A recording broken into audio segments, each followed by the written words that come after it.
Ya, presidente, primero muchas gracias por esta entrevista que está haciendo con el canal Matador Rapa Nui, por parar en su agenda y darse este tiempo con nosotros. Comenzó con críticas de las autoridades de su visita acá, hubo algunas manifestaciones de algunas personas en su llegada al aeropuerto, básicamente por la tardanza en venir a Rapa Nui.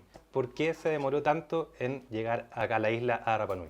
Bueno, en primer lugar, muchas gracias Felipe por la entrevista, por el espacio, al canal, por su historia. Sabemos que también estuvieron pasando por un momento difícil que se logró Sí. solucionar durante este año. Me alegro mucho porque la prensa comunitaria con pertinencia local es súper importante, porque muchas veces lo que pasa en lugares tan aislados como este no se sabe, si no es por ustedes. Así que de verdad muchas gracias por el trabajo. Dicho esto, mira, eh, Chile es un país con una geografía difícil, alocada. Yo vengo de la región de Magallanes, una zona extrema, y durante nuestro gobierno he recorrido gran parte de las provincias de Chile. Creo que solamente me faltó una finalmente. Y, y la verdad me hubiese encantado poder venir antes. Tenía programado un viaje en algún momento, pero hubo una de las emergencias que hay en Chile, un incendio, si mal no recuerdo, el 2023, y posteriormente tenía que tomar la decisión de si venir o no venir. Yo sabía que esto iba a ser objeto de críticas y la decisión se fundó en que el Estado ha estado presente y mi gobierno ha estado presente durante los 4 años acá. Hemos hecho obras que han sido importantes para la comunidad, algunas de las cuales hemos dado cuenta durante esta visita, pero pese a que sabía que podía ser difícil, consideré que era importante como signo de respeto a Rapa Nui venir durante el mandato de gobierno y dar cuenta de que también nuestros ministros habían estado permanentemente acá, el ministro de Educación, la ministra de Cultura, la ministra de Obras Públicas, el ministro de Transporte. Entonces creo que hay un trabajo que es consistente, que en un gobierno no depende solo de una persona, pero era importante poder cerrarlo también con mi presencia acá. El pasado 1 de febrero, más del 87% de la comunidad que votó en esta consulta indígena decidió rechazar este proyecto de estatuto especial que presentó su gobierno. ¿Ha podido hacer una lectura de por qué fue tan contundente el rechazo a este proyecto? Sí, lo hemos conversado con la misma comunidad y lo que nos plantea la misma comunidad es que esto desde ningún punto de vista es un rechazo a mayor autonomía, Sí. sino que es una lectura distinta de la que hacen en el continente quienes celebran justamente este resultado. Entonces, bien contradictorio. Acá fue un proceso que nace a partir de mi convicción y nuestra voluntad como gobierno de respetar y actualizar el Acuerdo de Voluntades de 1888. Y la manera en que se hizo fue con diálogo con las comunidades y ese diálogo que establecía mayores grados de autonomía. O sea, el producto final que establecía mayores grados de autonomía finalmente se vio, eh, diría, desafectado por la comunidad por las formas de procedimiento en que se hicieron. Lo que nos planteaban los mismos miembros de la comunidad es que no era un problema con el fondo, sino con la forma. Y por lo tanto, desde nuestro punto de vista, esto se mantiene como un proceso abierto, va a ser un antecedente importante. En la votación de un poco más de 1000 personas efectivamente tuvo un rechazo muy grande, pero yo no lo siento como una derrota del gobierno, porque esto era algo que se planteaba desde una necesidad o una discusión que viene hace mucho tiempo de la comunidad de Rapa Nui, y esta no fue la forma, habrán otras formas, pero hay que seguir intentando. A raíz de este proceso de estatuto se empezó a ver como un distanciamiento entre el gobierno y la comunidad de Rapa Nui. Y a esto se sumó lo que pasó con la embajadora Manaji Pacarati, donde gran parte de la comunidad sintió un poco que no había un apoyo real desde parte del gobierno a que ella subió estas imágenes de letreros que me imagino que usted pudo ver acá también en la isla. ¿Cuál es su postura y hubo apoyo desde su parte hacia la embajadora? Mire, Manaji fue mi jefa de protocolo Ujú. durante los 2 primeros años de gobierno. Y después conversando con ella, tomamos la decisión en conjunto de que asumiera su primera embajada propiamente tal en Nueva Zelanda. Y producto de estas declaraciones y de una entrevista previa se generó toda una polémica en el Congreso en donde principalmente parlamentarios de derecha exigieron derechamente su destitución. Eh, la carrera diplomática es una carrera muy sensible, en donde hay que tener efectivamente mucho tacto en cómo se plantea cada una de las cosas, y es un lenguaje que tiene sus complejidades a nivel internacional. Pero hablar de autodeterminación de los pueblos es algo que está incluso en los convenios internacionales que el Estado de Chile ha firmado. Por lo tanto, yo siempre he defendido que la embajadora Manahi tiene todo el derecho a seguir en la carrera diplomática. Hay algunos que derechamente quisieran que yo la echara. Y eso yo les aseguro que durante nuestro gobierno no va a suceder.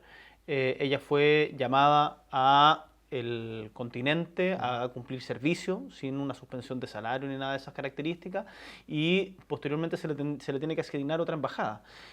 Yo ahí plantearía la oposición respecto de quienes creen que sus declaraciones son una suerte de ofensa y que por lo tanto ella tiene que salir de la carrera diplomática. Mi posición es que no. Mi posición es que la embajadora tiene toda una carrera por desarrollar todavía y que tiene que permanecer en el Servicio de Relaciones Exteriores en Chile. Pronto habrá una nueva consulta indígena acá en Rapa Nui. También es un tema muy sensible que es el tema portuario. No le va a tocar a su gobierno estar liderando esta consulta indígena, pero ¿qué le podría decir a la comunidad sobre este proceso que se viene? Porque ya tuvimos estos problemas con el proceso anterior. ¿Qué le podría decir a la comunidad sobre este nuevo proceso de consulta indígena? Mira, los procesos de consulta no pueden pretender tener un resultado predeterminado. Si las consultas son justamente para que las comunidades tengan incidencia en los proyectos de desarrollo que se realizan en las diferentes localidades. Y es la comunidad la llamada a pronunciarse respecto de si quiere avanzar en de determinada manera o no.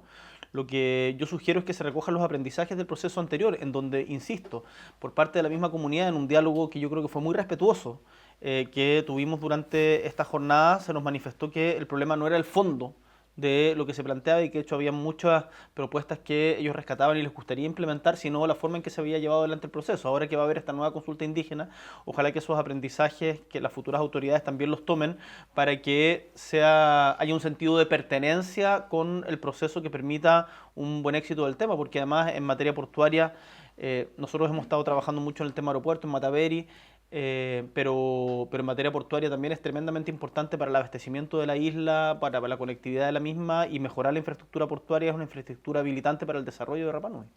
Aprovechemos de hablar del tema del aeropuerto porque durante su gobierno se reconoció el restituir las tierras a la familia Aroe. Este proceso todavía hay un poco de inquietud en la comunidad de cuándo van a ser entregadas estas tierras a la familia Aroe, si nos podría aclarar un poco cómo va a seguir ese proceso, más allá de reconocerlo. Sí.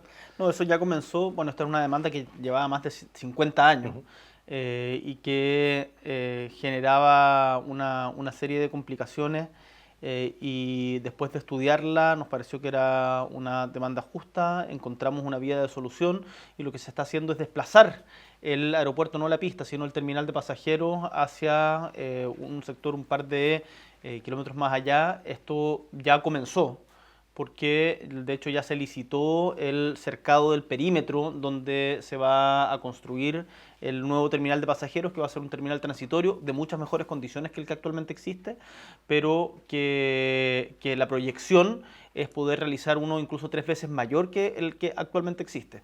Entonces es un proceso de largo plazo, como son los procesos de construcción de infraestructura de la isla, pero esto ya no tiene vuelta atrás. Eso es lo que le podemos dar tranquilidad a toda la gente de la isla. Hablamos de que este nuevo aeropuerto va a tener una capacidad 3 veces mayor. Se están también pavimentando muchos caminos, Sí.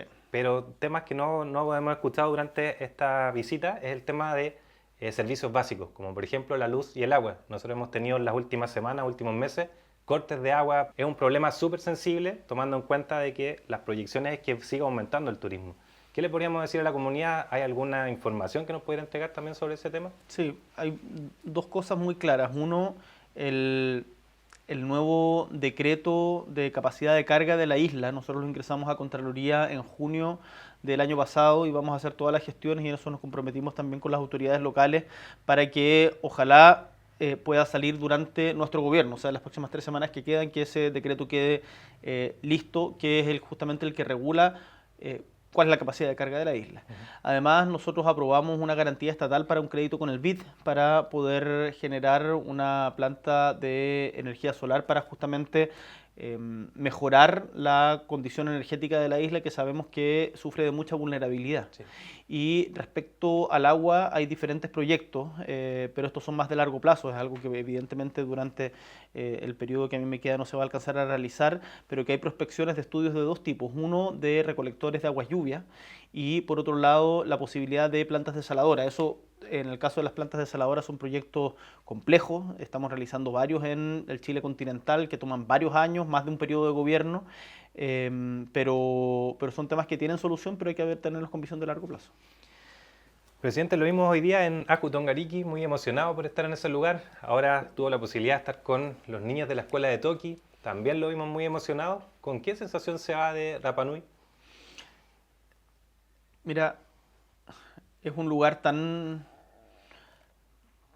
único, tan particular. Tuve la oportunidad de, recorriendo las rutas que estamos pavimentando, de sentarme frente a los 15 Moai Acu Tongariki. y, y sentarme un minuto en silencio y tratar de entenderlos no solamente como esculturas turísticas, sino como la representación o toda la significación que tienen respecto a los habitantes de la isla, a la historia, a la cultura de un pueblo que estuvo a punto de desaparecer.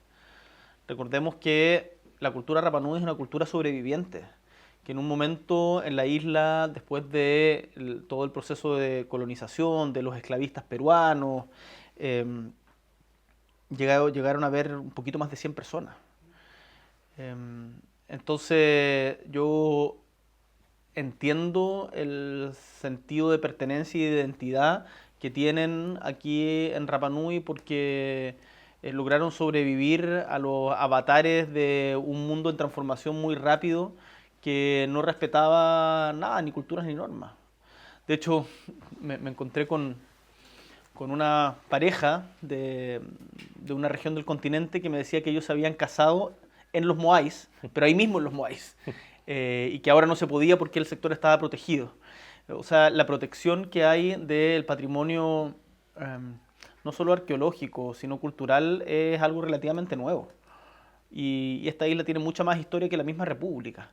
Recordemos que el vínculo con Chile es recién de 1888, cuando llega Policarpo Toro en el gobierno de Balmaceda. Y que Un tratado que después, también le pedían mucho que se reconociera por parte del Estado. y que después de la Guerra Civil del 91, de 1891, eso queda en ascuas, se entrega a una sociedad explotadora, después la Armada tiene un rol, el gobierno de Frei Montalva finalmente realiza un estatuto especial, pero la historia de la isla ha sido de mucho sufrimiento. Entonces, ver las obras que se están haciendo, no solamente en nuestro gobierno, sino también en particular durante el gobierno de la presidenta Bachelet, que hay un reconocimiento de la comunidad que se avanzó mucho, creo que es tremendamente importante, y ver la resiliencia de la comunidad. Hoy día, cuando estábamos en el Centro de la Mujer, donde está, que lo recuperamos porque había sido suspendido, eliminado el año 2021, y ahora lo recuperamos con 5 programas para mayor autonomía de las mujeres, también para tratar la violencia intrafamiliar, que es un problema grave al interior de la isla.